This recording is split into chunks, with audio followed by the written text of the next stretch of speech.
నమస్తే సార్. నమస్తే అమ్మా. సార్ చెప్పండి సార్, ప్రణీత్ రావు కేసులో అయితే కీలక పరిణామాలు చోటు చేసుకుంటున్నాయి. అలాగే అయితే సంధ్యా గ్రూప్ వాళ్ళు కూడా అతనిపైన, సంధ్యా గ్రూప్ శ్రీధర్ రావు పైన కూడా ఆయనను వేధించాడని కూడా తెలుస్తోంది. సాంబశివరావు ప్రణీత్ రావుతో కలిసి అయితే ఫోన్లు ట్యాపింగ్ చేయడం జరిగిందని తెలుస్తోంది. ఈ నేపథ్యంలోనే అయితే శ్రీధర్ రావు ఫోన్ కూడా ట్యాపింగ్ చేయడం జరిగిందని తెలుస్తోంది. అంటే ఇక్కడ నిన్న శ్రీధర్ రావు ఆల్రెడీ కంప్లైంట్ ఇచ్చారు. శ్రీధర్ రావు తరఫున ఆయన advocate Arun Kumar already complaint ఇచ్చారు. అయితే ఇక్కడ ప్రధానంగా గమనించాల్సింది ఏంటంటే ప్రణీత్ రావుకు సంబంధించి మనం మొదటి నుంచి మాట్లాడుతున్నట్టుగానే పలువురు వ్యాపారవేత్తలని, పలువురు జర్నలిస్టులని, పలువురు ఉద్యమకారులని, అడ్వకేట్లని, ఇట్లా రకరకాల, ఇది ఒక్క చోట జరిగిన వ్యవహారం కూడా కాదు. ఇది డీసెంట్రలైజ్డ్ ఆపరేషన్ చేశారు. ఎన్ని ఫోన్లు ట్యాప్ చేశారు అనేది వేలల్లో ఉన్నాయా, లక్షల్లో ఉన్నాయా అనేటటువంటి చర్చ ఇప్పుడు కనిపిస్తుంది. కొంతమంది ప్రముఖుల అండదండలతో పాటు అదే పార్టీకి చెందిన కొంతమంది ప్రముఖుల భార్యల ఫోన్లు కూడా ట్యాప్ చేశారనేది ఇప్పుడు కీలకంగా చర్చనీయాంశంగా ఉంది. ఇది ఇట్లా ఉంటే అసలు ఈ అంశాన్ని మొదటి నుంచి కూడా మాట్లాడే క్రమంలో ఈ మొత్తం టీంని ఆర్గనైజ్ చేసినటువంటి ఐజీ ప్రభాకర్ రావు చుట్టూ వివాదం జరుగుతుంది. IG Prabhakar Rao, ACP Bhujanga Rao and మరొక కీలకమైనటువంటి వ్యక్తి ప్రణీత్ రావు, వీళ్ళందరి చుట్టూ వివాదం జరిగే క్రమంలో ఒక ఛానల్లో మోడరేటర్గా పనిచేసే, న్యూస్ ప్రజెంటేటర్గా డిబేట్ నిర్వహించే సాంబశివరావు, ఆయన పేరు కూడా ప్రస్తావనకు వచ్చింది. ఇది ఈరోజు కొత్తగా వచ్చినటువంటి పేరేం కాదు, చాలా రోజుల నుంచి తిరుగుతున్నటువంటి వ్యవహారం ఇది. అయితే ఇక్కడ ఈ పర్టికులర్ జంక్చర్లో ఉన్నటువంటి, ఇక్కడ జరుగుతున్నటువంటి అంశంలో కీలకంగా గమనించాల్సిన విషయం ఏంటంటే, ఇప్పుడు బాధితులు చాలామంది బయటకు వస్తున్నారు. నిన్న శ్రీధర్ రావు కంప్లైంట్ ఇచ్చారు. శ్రీధర్ రావుతో పాటు మరికొంతమంది కూడా నిన్న కంప్లైంట్ ఇనిషియేట్ చేసినటువంటి పరిస్థితి ఉంది. ఇది ఇక్కడ మొదటి నుంచి మనం మాట్లాడుతున్నట్టుగానే తీగలాగితే డొంకంతా కదులుతోంది. ఇప్పుడు బాధితులు బయటకు వస్తున్నారు, మా ఫోన్లు ట్యాప్ అయినాయి అని చెప్పేసి. కొంతమంది ఇప్పటికే ఆల్రెడీ సోషల్ మీడియా వేదికగా కొంతమంది జర్నలిస్టులు, న్యాయవాదులు కూడా పెట్టిన పోస్టులు కూడా కనిపించినాయి నాకు. తన ఫోన్ ట్యాప్ అయినది, తన వ్యక్తిగతంగా తన కుటుంబ సభ్యులతో మాట్లాడుకున్న వ్యవహారాల్ని కూడా బయట పెడతామని చెప్పి టార్గెట్ చేశారు అని చెప్పేసి, అది కూడా నిన్న ఒక న్యాయవాది దీనికి సంబంధించి ఒక వీడియో చేశారు. ఆ వీడియో కూడా నాకు ఎక్కడో ర్యాండమ్గా కనిపించింది. ఇక్కడి నుంచి మొదలు పెడితే ప్రభుత్వాన్ని కాపాడే క్రమంలో, ప్రభుత్వం అంటే అస్థిరపడకుండా ఉండే క్రమంలో ప్రభుత్వ వ్యతిరేక శక్తులకి, లేదా సమాజ వ్యతిరేక శక్తులకి, లేదా రాజ్యాంగ వ్యతిరేక శక్తులకి వాళ్ళ ఫోన్స్ని ట్యాప్ చేయాల్సినటువంటి ఈ అవకాశాన్ని, అంటే ఇంటెలిజెన్స్ యాక్ట్ అదే చెప్తుంది, ఇంటెలిజెన్స్ యాక్ట్కు ఉండేటటువంటి ఆ అవకాశాన్ని వదులుకొని ఇప్పుడు అసలు మొత్తం ఈ వివాదం మొత్తం వ్యక్తిగత ప్రయోజనాల కోసం రెండు కార్పొరేట్ సంస్థల మధ్య, లేదా వివిధ వ్యాపార సంస్థల మధ్య జరిగే లావాదేవీలను ట్రాక్ చేసి రెండు పక్షాలని బెదిరించి కొంత లబ్ధి పొందే క్రమంలో కూడా ఇట్లాంటివి జరిగినాయి. ఇప్పుడు వివాదం వస్తుంది. ఈ మొత్తంలో కీలకంగా ఉన్నటువంటి ప్రధాన అంశం ఏంటంటే, దీని వెనక ఉన్నటువంటి వాళ్ళు ఎవరు, దీనివల్ల లబ్ధి పొందిన వాళ్ళు ఎవరు, ఈ చట్టం అంతా మొత్తం అంతా బయటకు వచ్చి రావాల్సినటువంటి పరిస్థితి ఉంది. ఆల్రెడీ నిన్న 14 రోజుల రిమాండ్కి ఇచ్చారు. చంచల్ కూడా జైలుకి షిఫ్ట్ చేశారు. ఆయన్ని షిఫ్ట్ చేసిన తర్వాత ప్రణీత్ రావు కస్టడీ పిటిషన్ ఈరోజు నాంపల్లి కోర్టులో పోలీసులు సిట్ వాళ్ళు వేయబోతున్నారు. అయితే ఈ మొత్తం వ్యవహారంలో బయటకు వస్తే తప్ప ఈ బాధితులకి న్యాయం జరగదు. అలాగే సార్, అలాగే ఇప్పుడు శ్రీధర్ రావు సంస్థలో పనిచేస్తున్న ఉద్యోగుల పైన వాళ్ళ ఫోన్లు కూడా ట్యాపింగ్ చేయడం జరిగిందని తెలుస్తోంది తాజాగా. అయితే అంటే ఇక్కడ యజమాని ఫోన్ ట్యాప్ చేయడంతో పాటు ఆయన చుట్టూ ఉన్నటువంటి వాళ్ళ ఫోన్లను కూడా ట్యాప్ చేసి ఈ నగదు లావాదేవీలు అంటే ఇప్పుడు అంటే శ్రీధర్ రావు కంపెనీ కానీ ఇట్లాంటి కొన్ని కంపెనీలు ఎక్కువగా చేసేటటువంటి కొనుగోళ్ళు, అమ్మకాలు, వీటిని ట్యాప్ చేసి బెదిరించి, వేరే అనుమతులు, వేరే ఇబ్బందులు బెదిరించి, శ్రీధర్ రావు గారి కంప్లైంట్లో క్లియర్గా ఉంది, తన మీద అక్రమ కేసులు పెట్టారు. అక్రమ కేసులు పెట్టడానికి కారణాలను వీటన్నిటిని కూడా పరిశీలించాలి అని చెప్పి ఆయన డిమాండ్, అది సంబంధించినట్టు ఇది ఉంది. ఇది ప్రధానమైనటువంటి అంశం. ఇక్కడ ముఖ్యంగా కనిపిస్తున్న వాటికి వెనక కనిపించని శక్తులు ఎవరు, ఈ శక్తులు ఎవరెవరు రంగంలోకి దిగారు. ఇవి దీని చుట్టూ వివాదం తిరుగుతుంది. ఇంకా ఇతనిపై ఇంకా ఏమేమి కేసులు రానున్నాయి సార్? ఇప్పుడు ఈ ఒక్కటే కేసు అంటున్నారా? అంటే ఇంకా చాలా ఇదైతే ప్రస్తుతం అయితే ఇది సాక్ష్యాధారాలను ధ్వంసం చేసిన కేసు మాత్రమే. గతం మనం 3-4 రోజులుగా మాట్లాడుకున్నట్టుగా ఇది కేవలం సాక్ష్యాధారాలను ధ్వంసం చేసిన కేసు మాత్రమే. టెలిగ్రాఫిక్ యాక్ట్ ప్రకారం 1885 టెలిగ్రాఫ్ యాక్ట్ ప్రకారం కేసు ఇనిషియేట్ అయ్యే అవకాశం ఒక పక్కన ఉంది. రెండోది ఈ కాన్స్పిరసీలో ఈ క్రిమినల్ కాన్స్పిరసీలో భాగస్వాములైనటువంటి మిగతా పేర్లు బయటకు వస్తే వాళ్ళందరి మీద కూడా కేసులు పెట్టేటువంటి అవకాశం ఉంది. అయితే ఈ పర్టికులర్ అంశంలో నిన్న ఆయన సిరిసిల్లలో అరెస్ట్ చేసి ఇక్కడికి తీసుకొచ్చే క్రమంలో చాలా కీలకంగా ఉన్నటువంటి ఇదేంటంటే ఆయన ఎవరు చెప్తే నువ్వు ధ్వంసం చేసావు అని అడుగుతున్నారు. ఎవరు చెప్తే ధ్వంసం చేసావు అని అడిగే క్రమంలో కీలకంగా ఉన్నటువంటి పరిస్థితి. అలాగే సార్, ఇప్పుడు ఇంకా ప్రణీత్ రావు కేసును అయితే దర్యాప్తు చేయనున్నట్టు తెలుస్తుంది సిట్ అధికారులు. అలాగే ఇంకా ఎన్ని రోజులు ఇక్కడ శ్రీధర్ రావు గారికి సంబంధించి కొన్ని అంటే క్లియర్ కట్ ఎవిడెన్స్లను ఆయన నిన్న ప్రొడ్యూస్ చేసినటువంటి పరిస్థితి ఉంది. అంటే వ్యక్తుల మధ్య జరిగే ట్రాన్సాక్షన్స్, అంటే నేను ఇందాక నుంచి చెప్తున్నట్టుగానే ఆ ట్రాన్సాక్షన్స్ని ట్రేస్ చేసి ఇప్పుడు ఈ సాంబశివరావు అనే వ్యక్తి, ఒక టీవీ ఛానల్లో మోడరేటర్గా పనిచేసేటటువంటి సాంబశివరావు అనేటటువంటి వ్యక్తి, ఆయన వీటిని ట్రాక్ చేయించారు, పోలీసులతోటి కుమ్మక్కై ట్రాక్ చేయించారు, ప్రణీత్ రావు అండ్ భుజంగరావు వీళ్ళందరూ కలిసి ట్రాక్ చేశారు అనేది ప్రధానమైన ఆరోపణ. ఒక చిన్న వెజిటబుల్ షాప్ అతనితో ఒక నకిలీ కేసు పెట్టించారు అనేది ఆయన ప్రధానమైన ఇట్లాంటి కొన్ని ఆధారాలు ఇచ్చారు. ఆధారాలు ఇచ్చే క్రమంలో ఆయన చాలా స్పెసిఫిక్ ఎలిగేషన్తో పాటు ఎలిగేషన్కి సంబంధించిన సబ్స్టాన్షియల్ ఎవిడెన్స్ కూడా ఇచ్చారు.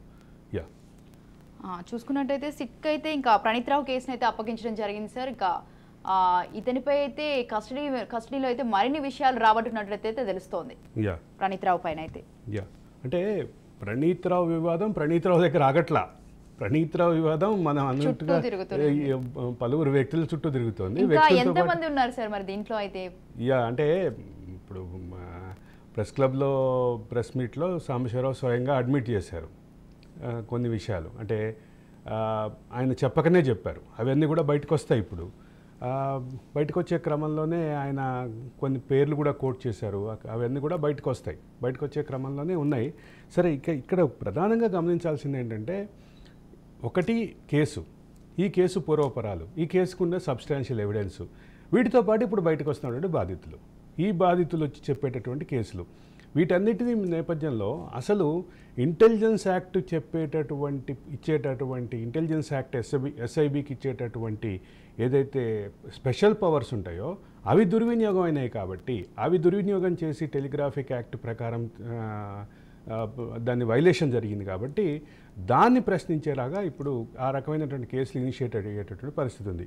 స్వయంగా ముఖ్యమంత్రి హోంశాఖ నిర్వహిస్తున్నారు. కాబట్టి హోంశాఖ నిర్వహిస్తున్నటువంటి ముఖ్యమంత్రి చేతిలోనే దీనికి సంబంధించిన మానిటరింగ్ ఆయనే స్వయంగా చేసినట్టుగానే ఇప్పటివరకు సమాచారం ఉంది మనకి. అయితే ఇక్కడ ఒక కీలకమైనటువంటి అప్డేట్ ఏంటంటే, ఇప్పుడిప్పుడే బాధితులు బయటికి రావడం ప్రారంభించారు. నేను ఇందాకే చెప్పాను, ఒక అడ్వకేటు ఎక్కడో నాకు ర్యాండమ్గా కనిపించింది. ఆయన చెప్తున్నాడు, అంటే తనకి తన కుటుంబ సభ్యులకి జరిగినటువంటి ఒక చిన్న వివాదం లేదా చిన్న ఘర్షణని అది పెట్టుకొని మీ కుటుంబం పరువు బయటకు పెడతాము, ఇవన్నీ బయటపెట్టి నీ కుటుంబం పరువు తీస్తాము అని చెప్పి బెదిరించి ఆయన రాష్ట్ర ప్రభుత్వ రాజ్యాంగ వ్యతిరేక నిర్ణయాల మీద వేస్తాం అనుకున్న కేసుని విత్డ్రా చేయించేలాగా చేశారు అనేది ఆయన చేస్తున్నటువంటి అలిగేషన్. ఇట్లాంటి అలిగేషన్స్ చేసేవాళ్ళు అందరూ బయటకు వస్తారు. ఇప్పుడు బయటకు వచ్చే క్రమంలోనే ఈ వివాదాలన్నీ ఇది మరింత విస్తృతం అవుతుంది, మరింత చర్చకు వస్తుంది. స్వాతి, అలాగే సార్, ఇప్పుడు ఈ మాజీ డిఎస్పీ అయితే ప్రణీత్ రావు అయితే ఆయన పైన అయితే ప్రస్తుతం ఉన్న డిఎస్పీ అయితే కొన్ని సంచలన ఆరోపణలు చేయడం జరిగింది. ఆయన అయితే అడ్డదారిన అయితే ప్రమోషన్ పొందడం జరిగిందని తెలుస్తోంది. అలాగే అయితే గత బీఆర్ఎస్ ప్రభుత్వ హయాంలో అయితే పోలీస్ శాఖలో అయితే దొడ్డదారిన అయితే యాక్సిలేటెడ్ ప్రమోషన్ పొందిన నలుగురు అధికారులు అయితే ప్రణీత్ రావు కూడా ఒకరున్నారని తెలుస్తోంది. నలుగురు అధికారుల మీద ఆల్రెడీ విచారణ ప్రారంభమైంది, పోలీస్ శాఖ విచారణ ప్రారంభమైంది. అంటే ఇంకొక విషయం కూడా ఉంది స్వాతి. నిన్న నేను అడ్వకేట్ అరుణ్ తోటి కూడా మాట్లాడాము. ఆయన నిన్న సబ్మిట్ చేసినటువంటి ఎవిడెన్స్లో ఇంకొక కీలకమైన అంశం ఉంది.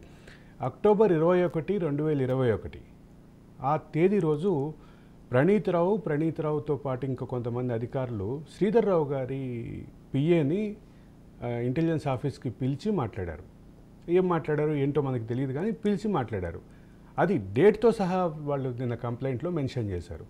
అది వాళ్ళ అంటే మెయింటైన్ చేసే క్రమంలో, ఈ మెన్షన్ చేసే క్రమంలో వాళ్ళు చెప్పిన విషయం ఏంటంటే అక్కడే ఈ బెదిరింపులు జరిగినాయి, అక్కడే ఈ బెదిరింపులకు సంబంధించిన మొదలైనవి.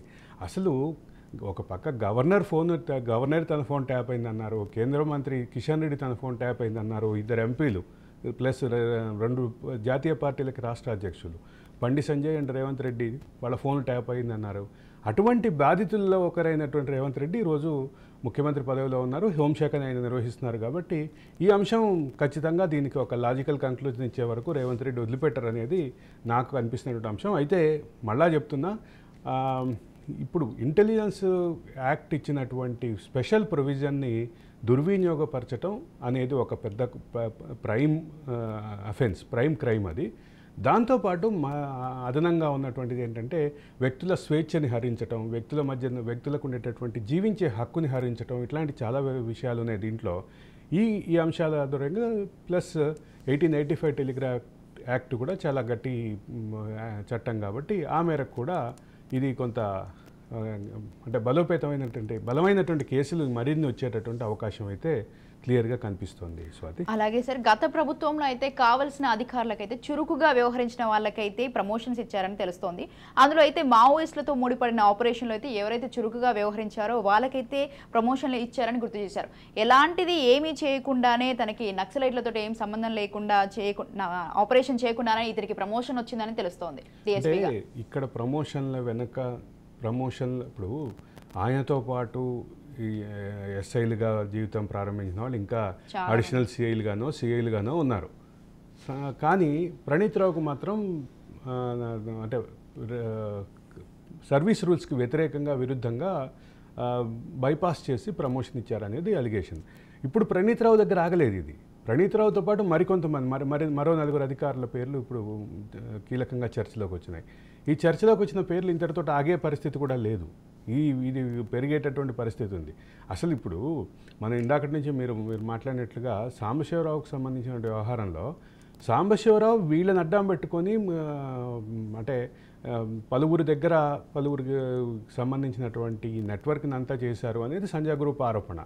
దానికి సిట్ మాత్రమే న్యాయం చేయగలిగే పరిస్థితి ఉంది. వాళ్ళు సంజయ్ గ్రూపు తాము బాధితులం అంటూ తమతో పాటు మరికొంతమంది బాధితులు కూడా ఉన్నారని చెప్తోంది. తమ ఫోన్లను ట్యాప్ చేశారు, తమ లావాదేవీలని ట్రాక్ చేశారు, అంటే తాము కొనాలనుకున్నటువంటి ప్రాపర్టీసు లేదా తాము అమ్మాలనుకున్నటువంటి ప్రాపర్టీసు కొనేవాళ్ళని అమ్మేవాళ్ళని వీళ్ళందరినీ భయభ్రాంతుల్ని గురి చేసి స్వయంగా తమ చైర్మన్ మీద తమ ఎండీ మీద కేసులు పెట్టి వీళ్ళని ఇబ్బంది పెట్టి భయభ్రాంతుల్ని క్రియేట్ చేసి మొత్తం ఇమేజ్ డ్యామేజ్ చేసి చేశారు. ఇదంతా ఒక చట్టంలో జరిగింది. ఈ చట్టం బయటికి రావాలనే నిన్న ఇచ్చినటువంటి పిటిషన్కి సంబంధించిన అంశం స్వాతి. డిఎస్పీ ప్రణీత్ రావుతో కలిసి అయితే తనపై అయితే 40 డిఎస్పీ ప్రణీత్ రావుతో కలిసి అయితే సాంబశివరావు అయితే 40 ఫోన్లను ట్యాప్ చేయించారని అయితే సంధ్యా గ్రూప్ శ్రీధర్ రావు అయితే అనడం జరుగుతుంది. సో దీనిపై అయితే అతనైతే ఫిర్యాదు చేయడం జరిగింది. అంటే ఇక్కడ వాళ్ళ ఫిర్యాదులో చివరి భాగంలో చెప్పింది ఏంటంటే ఇది ఇక్కడితో ఆగదు, చాలామంది ఉన్నారు, చాలామంది బాధితులు ఉన్నారు, మమ్మల్ని కూడా చాలా ఇబ్బంది పెట్టారు, మాతో పాటు ఉన్నటువంటి బాధితులందరికీ న్యాయం జరగాలంటే దీని మీద సమగ్ర విచారణ జరగాలి, దీన్ని గత ప్రభుత్వ హయాంలో జరిగినటువంటి వైలేషన్స్ వీటన్నిటి మీద పూర్తి విచారణ జరగాలి అనేది సంజయ్ గ్రూప్ కోరుకుంటోంది. అలాగే సార్, ఇంకో విషయం, ఇంకా బీజేపీ అయితే ఇక సెకండ్ లిస్ట్ అయితే వచ్చేసింది. రెండో జాబితాను అయితే బీజేపీ అయితే విడుదల చేసింది. 72 మంది అభ్యర్థులతో అయితే రెండో జాబితా అయితే విడుదల చేయడం జరిగింది. అలాగే దీంట్లో అయితే 195 మందితో అయితే ఫస్ట్ లిస్ట్ ఆల్రెడీ విడుదల అవ్వడం జరిగింది. 195 మందితో మొదటి లిస్ట్ వచ్చింది, 72 మందితోటి సెకండ్ లిస్ట్ వచ్చింది. సెకండ్ లిస్ట్లో తెలంగాణకి సంబంధించి 2 తప్ప అన్ని సీట్లలోనూ అనౌన్స్మెంట్ వచ్చింది. 2 సీట్లు కూడా ఖమ్మం ఒకటి పెండింగ్లో పెట్టారు, అలాగే వరంగల్ ఒకటి పెండింగ్లో పెట్టారు. వరంగల్ అయితే ముందే ఊహించినట్లుగా మనం ఊహించాము. అదే సందర్భంలో నిన్న చాలా దాని పెద్ద హై డ్రామా జరిగింది. అక్కడ ఆరూరు రమేష్, గతంలో వర్ధన్నపేట ఎమ్మెల్యేగా ఉన్నటువంటి ఆరూరు రమేష్ బీజేపీ అభ్యర్థిగా ఉంటారనేటటువంటి ఊహాగానాలు జరిగినాయి. బీజేపీకి వెళ్ళిపోతున్నటువంటి క్రమంలోనే ఆయన్ని ఆపారు. ఆపే క్రమంలో బీజేపీ కార్యకర్తలకి, బీఆర్ఎస్ కార్యకర్తలకి ఘర్షణ, ఒకళ్ళనొకళ్ళు తోసుకోవటం, రకరకాల ఘర్షణ వాతావరణం ఇవన్నీ జరిగినప్పటికీ ఒక కీలకమైనటువంటి అంశం ఏంటంటే ఆయన నేను బీఆర్ఎస్లోనే ఉంటానని చెప్పి ప్రకటించడం. మొత్తం అమిత్ షాని కలిశారు, దానికి సంబంధించిన గ్రౌండ్ అంతా ప్రిపేర్ చేసుకున్నారు. కానీ వర్ధనపేట కార్యకర్తలు కూడా బీజేపీకి వెళ్దామని డిసైడ్ అయినట్టుగా అనిపించింది. చివరికి ఆ తోపులాట్ల ఆయన చొక్కా కూడా జరిగింది. ఒక పెద్ద హైడ్రామా నడిచే క్రమంలో అది వరంగల్ అయితే ఆపారు. అయితే వరంగల్ సీటుని, బీఆర్ఎస్ సీటుని ఆల్రెడీ నిన్న ప్రకటించారు. కడియం శ్రీహరి కుమార్తె డాక్టర్ కడియం కావ్యకి ఇచ్చారు. ఇక ఈ మరో 3 సీట్లకి చేవెళ్ళ ఏమో కాసాని జ్ఞానేశ్వర్కి ఇచ్చారు. ఇక గాలి అనిల్ కుమార్, ముందు నుంచి ఊహించినట్టుగానే గాలి అనిల్ కుమార్కి మన జహీరాబాద్ టికెట్ ఇచ్చారు. అయితే ఎవరు ఊహించినట్లుగా నిజామాబాద్ టికెట్ బాజిరెడ్డి గోవర్ధన్కి దక్కింది. ఇది బీఆర్ఎస్కి సంబంధించి. బీజేపీకి సంబంధించినటువంటి లిస్టులో ఆల్రెడీ ముందు ఊహించినట్టుగానే మహబూబ్ నగర్ జితేందర్ రెడ్డి, డీకే అరుణ మధ్య బాగా తీవ్రమైనటువంటి పోటీ నెలకొన్నప్పటికీ అధిష్టానం అయితే డీకే అరుణ వైపు మొగ్గు చూపినటువంటి పరిస్థితి కనిపిస్తుంది. ఇక ఆదిలాబాద్ ముందు నుంచి ఊహించినట్లుగానే నగేష్కి ఇచ్చారు. నగేష్, రమేష్ రాథోడ్, సోయం బాపురావు ముగ్గురు మధ్య బలమైనటువంటి పోటీ ఉన్నప్పటికీ చివరికి కొత్తగా చేరినటువంటి నగేష్ వైపే మొగ్గు చూపినటువంటి పరిస్థితి ఉంది. ఇక్కడ ప్రధానంగా గమనించాల్సింది ఏంటంటే బీజేపీ తమ లిస్టులో మొత్తం వేరే పార్టీల నుంచి వచ్చిన వాళ్ళకే ఇచ్చారు. నల్గొండ సైదిరెడ్డికి ఇచ్చారు. అది మనం అందరికంటే ముందు మనమే బ్రేక్ చేసాం. తర్వాత మనం ఆ రోజు మాట్లాడిన ఊహించింది ఈరోజు నిజమైనటువంటి పరిస్థితి. ఇక గోమాస శ్రీనివాస్ పెద్దపల్లి, ఇదొక్కటి మాత్రం కొంచెం ఊహించని పేరు కిందనే చెప్పాలి. రసమై బాలకిషన్ చేరిపోతారు బీజేపీలో అనేది బాగా ఊహాగానాలు జరిగినాయి. ఇది గోమాస శ్రీనివాస్కి ఇచ్చారు. ఇక సైదిరెడ్డి ఆల్రెడీ ఊహించిందే. అట్లాగే సీతారాం నాయక్, మహబూబాబాద్ సీతారాం నాయక్కి ఇచ్చారు. ఖమ్మం సీటు విషయంలో ఇప్పటికే సిట్టింగ్ ఎంపీ, బీఆర్ఎస్ సిట్టింగ్ ఎంపీని ఆల్రెడీ బీఆర్ఎస్ అభ్యర్థిగా ప్రకటించింది. ఆయన విషయంలో కొంత ఊహాగానాలు సాగుతున్నాయి. అట్లాగే జలగం వెంకట్రావు, మాజీ ముఖ్యమంత్రి జలగం వెంగళరావు తనయుడు జలగం వెంకట్రావు ఆల్రెడీ పార్టీ మారారు. ఆయనకు అభ్యర్థిత్వం ఆశిస్తున్నారు. మరోపక్క మాజీ మంత్రి పువ్వాడ అజయ్ కుమార్ పేరు కూడా బాగా వినిపిస్తోంది. కాబట్టి ఎవరికి కేటాయిస్తారో తెలియదు. అక్కడ గతంలో కీలక రాజకీయాల్లో అంటే మొత్తం అందరూ కొత్తగా వచ్చినటువంటి వాళ్ళకి ఇస్తున్నారు కాబట్టి ఈ ముగ్గురు మధ్య పోటీ ఉండేటటువంటి పరిస్థితి కనిపిస్తోంది. మొత్తం ఈ అంశంలో కీలకంగా గమనించాల్సింది ఏంటంటే బీజేపీ అభ్యర్థుల్లో ఎక్కువ శాతం మంది ఇటీవల బీజేపీలో చేరిన వాళ్ళే కావటం గమనించాలి. ఇక మెదక్ సీటు చాలా గట్టిగా పట్టుబట్టినటువంటి రఘునందన్ రావుకే చివరికి కేటాయించారు. రఘునందన్ రావు విషయంలో కొంత వ్యతిరేకత కనిపించినప్పటికీ, కొంత వ్యతిరేక వార్తలు వినిపించినప్పటికీ రఘునందన్ రావుకే అధిష్టానం మొగ్గు చూపింది. జనరల్గా అధిష్టానంతో పాటు ఆయన పట్లనే సానుకూలత కూడా వ్యక్తం చేసినటువంటి పరిస్థితి ఉంది. అలాగే సార్, అయితే రేపు ఎల్లుండి అయితే తెలంగాణలో అయితే మోదీ పర్యటన ఉండబోతుందని తెలుస్తోంది. అలాగే హైదరాబాద్లో అయితే ప్రధాని మోడీ రోడ్ షో ఉండబోతుందని కూడా తెలుస్తోంది. అంటే ఒక ప్రధాన అంశం ఏంటంటే మల్కాజ్గిరి పార్లమెంటు నియోజకవర్గం పరిధిలో రోడ్ షో ఉంటుంది. అయితే ఇక్కడ ఒక కీలకమైనటువంటి అంశం ఉంది. అసలు మోడీ పర్యటన సందర్భంగా ఇంకా కొంతమంది బీఆర్ఎస్ నాయకులు బీజేపీలో చేరతారంటూ ఊహాగానాలు ఉన్నాయి. వీటికి మోడీ పర్యటన సందర్భంగానే మనం దానికి ఒక క్లారిటీ వచ్చేటువంటి అవకాశం ఉంది.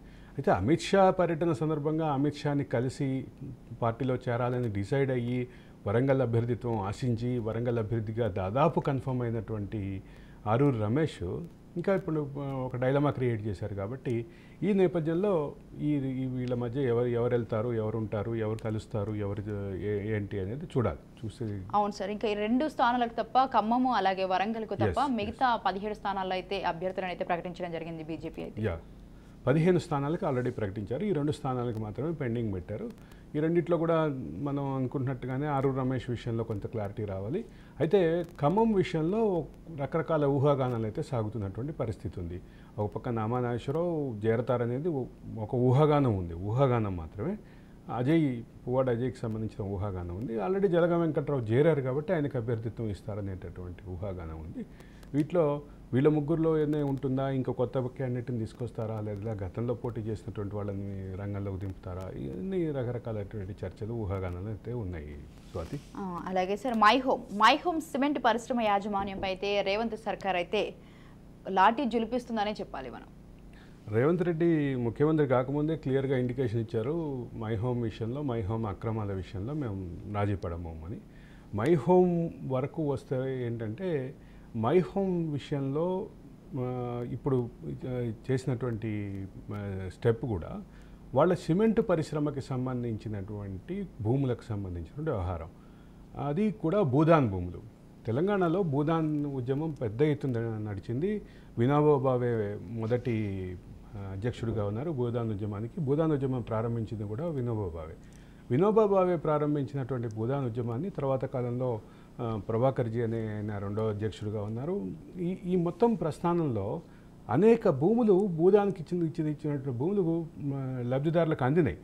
లబ్ధిదారులకు అందినటువంటి భూముల్ని ఇప్పుడు మళ్ళీ వెనక్కి తీసుకోవటమా ఏంటి అనేది దాని మీద ఒక భూదాన్ యాక్ట్ ఉంది, దానికి ఒక పెద్ద చర్చ ఉంది. అయితే భూదాన్ ఉద్యమం భూముల్ని ఇతర అవసరాలకు వాడటానికి దాన్ని నిరోధిస్తూ ఒక యాక్ట్ ఉంది, భూదాన్ యాక్ట్. దానికి విరుద్ధంగా ఇప్పుడు అక్కడ భూదాన్ భూముల్ని వాడుతున్నారంటూ ఆల్రెడీ నోటీసులు సర్వ్ అయినాయి. ఈ సర్వ్ అయినటువంటి ఈ నోటీసులకు సంబంధించి ఏమవుతుంది ఏంటి అనేది ఊహాగానాలు కొంత రకరకాల ఇవైతే ఉన్నాయి. కానీ ఒకటి మాత్రం ఏంటంటే, మై హోమ్ విషయంలో గత ప్రభుత్వంతో ఉన్నటువంటి సాన్నిహిత్యంతో, అంటే 9.5 సంవత్సరాల కాలంలో దాదాపు 7-8 సంవత్సరాలు వారిద్దరి మధ్య సాన్నిహిత్యం ఉండింది. ఆయన అంటే ఇంకో మాట కూడా అనేవారు, ఏ దొర దగ్గరికి పోతున్నావు, నంది హిల్స్ దగ్గరికి పోతున్నావా, ఐ మీన్ నందగిరి హిల్స్ దొర దగ్గరికి పోతున్నావా, లేకపోతే నార్సింగ్ దొర దగ్గరికి పోతున్నావా అంటూ డైరెక్ట్గా కేసీఆర్ని టార్గెట్ చేసినటువంటి పరిస్థితి ఉంది రేవంత్ రెడ్డి మొదటి నుంచి కూడా ఆ విషయంలో చాలా ఫర్మ్గానే ఉన్నట్టుగా చెప్తున్నారు. ఇప్పుడు ఈ పర్టికులర్ జంక్చర్లో, ఈ పర్టికులర్ అంశంలో ఎక్కడ ఆగుతుంది మై హోమ్ వివాదం అంటే, మై హోమ్ యొక్క ఇది మొదటి అడుగు అవుతుందా, ఇది తర్వాత అంటే దీని కంటిన్యూషన్లో ఇంకా వస్తాయా అంటే, మై హోమ్ అనే సంస్థ ఇప్పుడు వివిధ రాష్ట్రాల మధ్య ఉన్నటువంటి వివిధ రాష్ట్రాల వ్యాపార కార్యక్రమాలు నిర్వహిస్తోంది.